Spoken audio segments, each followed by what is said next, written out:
હવે વાત વડોદરાની કે જ્યાં પૂર બાદ કોર્પોરેશનની સામાન્ય સભામાં હોબાળો મચી ગયો। સામાન્ય સભા શરૂ થતાં જ કોંગ્રેસે વિરોધ નોંધાવ્યો। કોંગ્રેસે બજેટની કોપી સળગાવી વિરોધ કર્યો।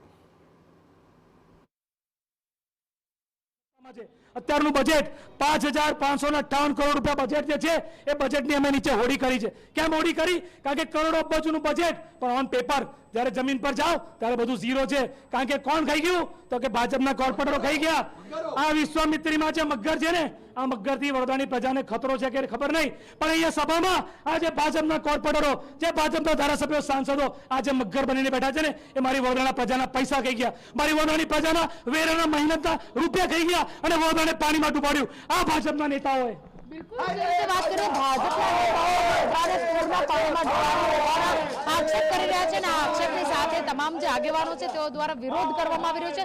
મહત્વની વાત અહીંયા આગળ એ છે કે પૂર બાદની જ્યારે પહેલી સભા છે, કોંગ્રેસનો તો વિરોધ છે પરંતુ ભાજપના પણ કાઉન્સિલરોમાં કેટલાક કાઉન્સિલરોમાં નારાજગી પણ છે, જેને સમાવવા માટે થઈને સવારે બેઠક પણ કરવામાં આવી હતી, પરંતુ હવે આ તમામ પ્રશ્નોનું નિરાકરણ ક્યારે આવે છે તે જોવું પણ તેટલું જ મહત્વનું છે। કેમેરા પર્સન રોહિત ગોયલ સાથે અંજલિ ઓઝા, TV9 વડોદરા। તો બજેટની કોપી સળગાવવામાં આવી અને પૂર બાદ કોર્પોરેશનની સામાન્ય સભા હંગામેદાર બની ગઈ। અહીં કોંગ્રેસે હોબાળો મચાવ્યો હતો અને ઉગ્ર રજૂઆત કરી હતી। આખરે જે વરસાદ પડ્યો તેને કારણે ભારે નુકસાની લોકોને ભોગવવી પડી રહી છે અને કોંગ્રેસે બજેટની કોપી પણ સળગાવીને વિરોધ નોંધાવ્યો હતો। સામાન્ય સભા તેને કારણે હંગામેદાર બની ચૂકી હતી અને પૂર બાદ કોર્પોરેશનની જે તમામ કામગીરી છે તેની સામે પણ સવાલો ઉઠાવવામાં આવ્યા। જો યોગ્ય કામગીરી થઈ હોત તો લોકોને આટલી હાલાકીનો સામનો કરવો ન પડ્યો હોત।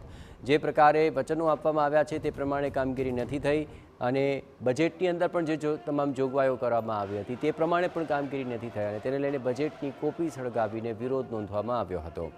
આખરે સામાન્ય સભામાં આ તમામ મુદ્દાઓ ઉઠાવવામાં આવવાના હતા, પરંતુ આ સમગ્ર મામલે ભારે હોબાળો મચ્યો અને કોંગ્રેસે બજેટની કોપી સળગાવી આ સમગ્ર મામલે હોબાળો મચાવ્યો હતો। સામાન્ય સભા તેને જ કારણે હંગામેદાર બની ગઈ।